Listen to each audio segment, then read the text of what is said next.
Ladies and gentlemen, I was watching a Mini Minuteman video. It's a great channel, you should check it out.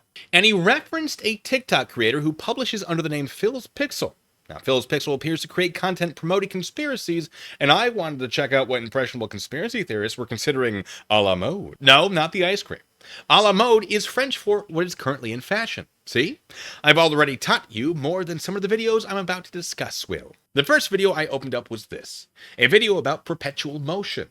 Now, Phil's Pixel starts the video by asking if a perpetual motion device like the one shown could exist, and then answers by not really answering at all. Instead, he attacks, literally, the argument that it couldn't exist, and insinuates that people who understand the science behind why it couldn't exist are a bunch of dweebs. This character he's putting on right there, yeah, that's an ad hominem fallacy, where he's attacking the person rather than the argument that person's presenting. We're learning so much today. But despite all of this, he admits the machine is in fact fake. It doesn't work. It's powered by a battery. And the historical device it was based on, which he referenced to presumably add credibility to the original video he's commenting on, also failed to ever achieve perpetual motion, which he acknowledges. And then he references other attempts at perpetual motion while confirming they don't work because of thermodynamics, the same thing that earned this character a punch in the face. Folks, punching someone in the face for merely bringing up thermodynamics is generally wrong, and in most circumstances illegal. But I would argue misleading people is also wrong. Based on what I've seen, I don't believe Phil's Pixel believes any of the conspiracies he's promoting. He demonstrates in this video that he knows what he's talking about isn't real, but appears to intentionally mislead viewers by saying things like, other designs have kind of worked, instead of presenting that statement in a more accurate way, such as, people have tried and came close, but nobody has achieved perpetual motion. This already sounds like I just needed a different voice.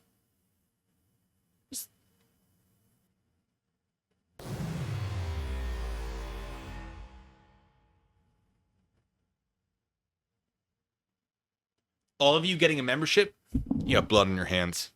If the designs had actually achieved perpetual motion, the inclusion of kind of would be unnecessary. And the fact that Phil's Pixel chose to include this unnecessary statement indicates he may very well be aware he is being misleading. This has all of the hallmarks of intentional deception, and if you pay attention to the full context of what he's saying, you'll notice he's not really saying any of these conspiracies are factually true.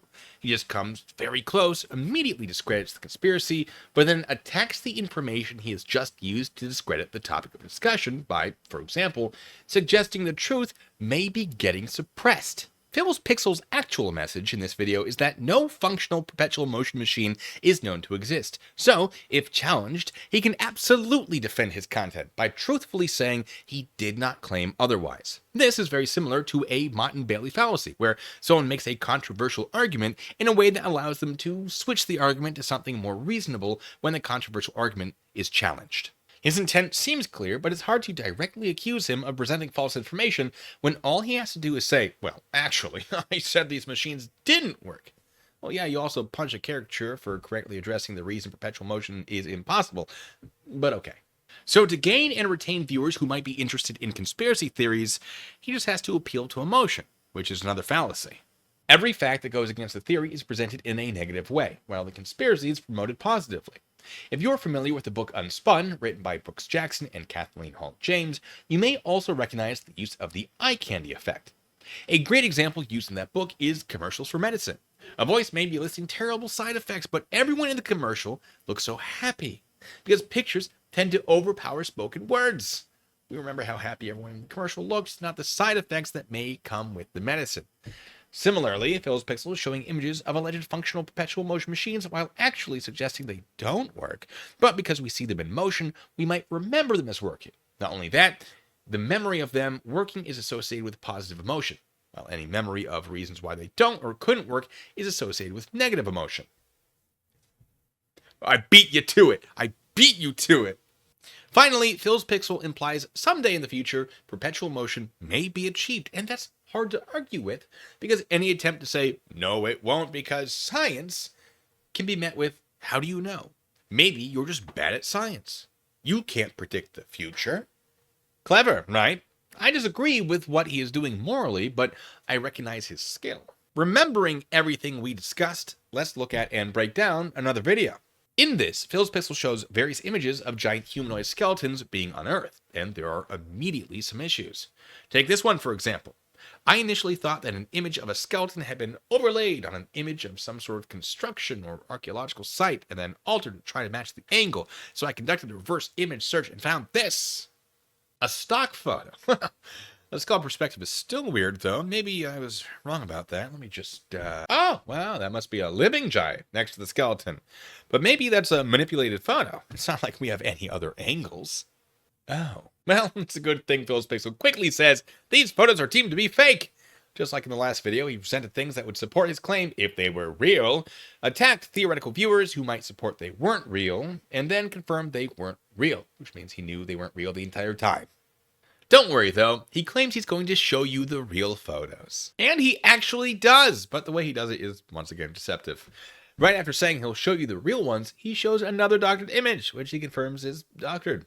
Why would you show a fake image, acknowledge that it's fake, say you're going to show real images, show another fake image, acknowledge that's a fake image, and then show dinosaur bones? Well, the order doesn't make sense, unless the intent was to deceive. He says he's going to show you the real photo and shows the fake one, but uh-oh, you can't call him out on it because he acknowledges it was fake. Oh, you should have done your research better, nerd. Maybe watch the entire thing. This is why people who don't believe the conspiracy are dumb. Meh. Or something like that. To be very clear, I'm not saying he's making that argument, but what he's doing allows that argument to be made. I'm also engaging in a tactic that he uses, which is to argue both sides so that he can control the argument and present stronger points, or present weaker points stronger than the imaginary opponent, who is also him. It's like playing chess against yourself. You know what moves are going to be made by both sides, so the game will end in a draw unless you decide who is going to make the mistakes. So how do we quantify Phil's Pixel's apparent deception? Well, I've created something to do exactly that. It may already exist, so I'm sorry to whoever thought of it before me, if someone thought of it before me, but here it is. This is meant to break down a debate between two people, A and B, where A makes a claim and B makes a counterclaim. The first step is for A to support their claim with evidence. The burden of proof then shifts to B.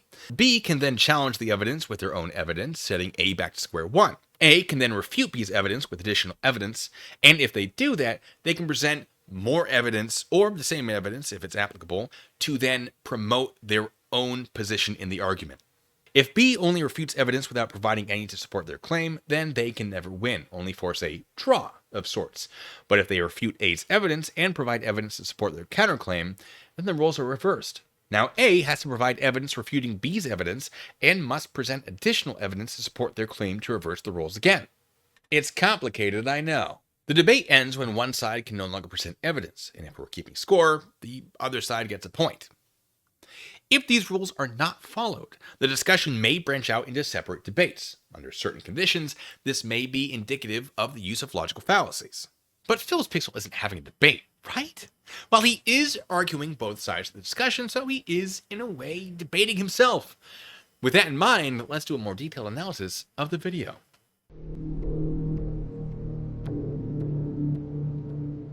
Oh, but we may actually have, my friend. We may already have. The implied claim is that we might have found giant bones, and the implied counterclaim is that we haven't. Let's take a second to get a few people mad out there with these photos of excavated giant bones found all over the world. This meets the requirement for step 1, which is providing evidence to support the claim. Why would they be mad?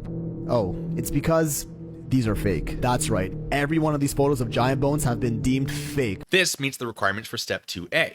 As no new evidence is presented to challenge the original claim that we may have found giant bones, we return to step 1. The burden of proof is still on the claim that we may have found giant bones. But I'm gonna show you the real ones. Photos like this are claimed to have been part of an archaeology Photoshop contest back in the day, but were they just part of a cover-up? This is not a presentation of evidence, so the burden of proof is still on the claim that we may have found giant bones. Because this does not follow the rules, it sets up a second debate, where the implied claim is that there may have been a cover-up, and the implied counterclaim would be that there wasn't. We should also check fallacies, and sure enough, this is a red herring fallacy, where Phil's Pixel may be trying to distract from the original debate by introducing a second, mostly unrelated one. Let's start off easy. These 6.5-foot femur bones are confirmed real and weigh around 1,100 pounds. But they were of course labeled as dinosaur bones, belonging to a species called sauropod. This one is tricky. If it's being presented by the side who is arguing he may have found giant bones, well, it technically is evidence of giant bones and would fulfill the requirements of step 1. However, the implication throughout the entire video is that giant bones, as in bones from giant humanoids, are what is being discussed. Phil's Pixel could argue that I am engaging in a fallacy of accent by changing an emphasis on giant bones to giant bones, but I would argue that this might establish he is engaging in a definitional retreat and or a Mott and Bailey fallacy by separating his words from the images that he has chosen to associate with them when challenged in order to continue his argument from a less controversial standpoint, assuming, of course, that is how the conversation would go. On the other hand, if this evidence is presented by the side arguing that bones from giant humanoids have not been discovered, then this does fall under the requirements of 2B, and now the roles are reversed. The implied argument in step 1, reverse, is that giant bones belong to dinosaurs, not humanoids. Convenient being able to just slap a dinosaur label on any potential giant remains we ever find, huh? Now, see, this is not evidence, meaning the rules have not been followed. This creates another branch in our debate where the implied claim is that these bones haven't been falsely labeled as dinosaur bones, and the implied counterclaim is that they have. The fallacy here is an appeal to emotion fallacy, specifically an appeal to ridicule. A lot of people will say, it's only one bone, where's the rest of the giant then? Oh yeah? Where's the rest of the dinosaur, motherfucker? This is also not evidence, although it is meant to meet the criteria of 2A reversed. Since the rules have not been followed, we get a new branch with the implied claim that we can't rule out giant bones if we don't have all of the bones, and the implied counterclaim is that we can.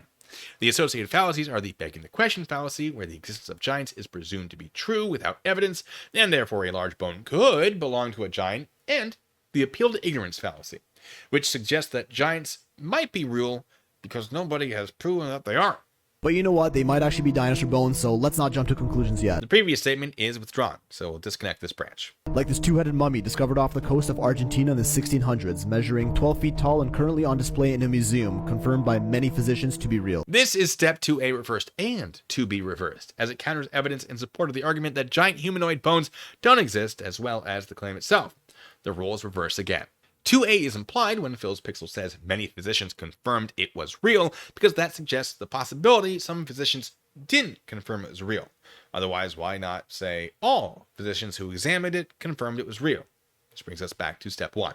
This is also a bit of a stretch, but because he's debating himself, I have to put in some implied counter-arguments based on how he's saying things, because the way he's saying things I think is intentional to sort of give him an out. And because he's doing that, I'm going to put the implied argument of why he's not actually lying into the model. In a real debate between two people, you wouldn't necessarily do this because the other side would have the opportunity to argue the point. But in this case, that's not what's happening. Now there's this, a giant skeleton over 23 feet tall, uncovered in Ecuador, and 100% confirmed real. The requirement for step 1 is met, Which was later dismissed as an ancient sloth? This is step 2A, putting us back at step 1. Like, come on, they're just making shit up at this point. This is not evidence, so it branches off into another debate, where the implied claim is that the sloth label is made up, and the implied counterclaim is that the sloth label is accurate. Another photo from Ecuador. Kind of blurry, I know, but almost no evidence pointing to it being faked. This is step 1 again. Step 2A is implied when Phil's Pixel says there is almost no evidence pointing to it being faked, because that suggests that there is evidence that it was faked. Here's a giant footprint fossil in South Africa, 4 feet long and estimated to have belonged to a being 24 to 27 feet tall. And This meets the requirements for step 1, but I'm going to say step 2A is also met with an implied, well, that's not a footprint, because the claims that it is or is not a footprint would likely both be based on an argument about whether or not it looks like something, and since the evidence for both of these arguments is the same, absent additional back and forth, they are presumed to carry the same weight and cancel each other out, putting us back to step 1. finally, there's this, a much more human-looking femur bone, and not as thick as the others. Dug up in the Euphrates Valley in Turkey, measuring 47 inches and estimated to have belonged to a giant over 20 feet tall. All confirmed real. The presentation of this image and the wording of that statement does not actually argue for this being a real bone from a real giant humanoid, only that it is confirmed to physically exist. So I'm going to say this isn't evidence, and is therefore a separate debate, where the implied claim is that it belongs to a humanoid and the implied counterclaim is that it doesn't. This also, at the very least, borders on several fallacies, such as a misattribution fallacy due to the lack of source of who confirmed it was real, which would give us the context for that statement. Although that fallacy is present throughout quite a bit of the original video, so An equivocation fallacy, assuming Phil's pixel is equating real giant bone with real giant bone, and if that's the case, it brings us back to the fallacy of accent. And giant excavations like these used to get widely reported in newspapers all the time back in the late 18 to mid 1900s. I'm going to say this meets the criteria for step 1, as a newspaper has been presented, which is evidence. However, the newspaper also acts as step 2A because it says the skulls are merely larger than average and not giant-sized. But now they're always quick to sweep these under the rug for some reason. With the Smithsonian, the world's leading museum and research education institution created by the US government, accused of covering up all giant findings and instead putting the spotlight on how fake the fakes are. This is not evidence of giant bones being real or fake, it is a reference to an accusation. So it branches off into a new debate where the implied claim is that the Smithsonian has covered up evidence of giants and the implied counterclaim is that they haven't. They did with the San Diego giant in 1865, which is one of the smaller ones, inspected by dozens of scientists and featured in many newspapers. This is step 1 of that new debate. After which the Smithsonian purchased the giant for a pretty large sum, and then all of a sudden, many years later, they dismiss it as a hoax, saying that it was made from gelatin and we never see it again. This is step 2A of that debate. I could keep going, but I don't think I need to. Looking at our chart, we can clearly see the side that is arguing in favor of the conspiracy isn't doing so hot. But because Phil's pixel controls the debate, it never has to end. And as long as the debate is ongoing, there is a chance that the side arguing against the conspiracy could lose. It's just a matter of time, which is emphasized by Phil's pixel's suggestion that giants or perpetual motion machines may be real. We just have to wait. So although he may be losing the debate, he never loses the debate. And wow, it's a lot of work to break that down. Look at that. Do you think that people scrolling through TikTok are doing this? I don't. So why would Phil's pixel worry? Why would he need to explain that large skulls in newspapers aren't necessarily giant skulls, they're merely above average? Or that, sure, this femur bone may be confirmed to be real, but it wasn't confirmed to be a real femur bone of a real giant. The being that left its footprint is estimated to be over 20 feet tall. But was the creature a human giant? Is it actually a footprint, or does it merely look like one? Why should he have to say? I believe Phil's pixel was doing this on purpose. He has to be. It's too good. It's too consistent. I don't agree with it from a moral standpoint, but I recognize the skill. Why? Probably because it gets views. It generates discussions in the comments, which is good for the algorithm. And I bet it was a lot easier for him to make his videos than it was for me to make mine. But I'm okay with that. I'm no stranger to working hard to help others, and I will continue to make videos helping people understand how to recognize potential intentional deception.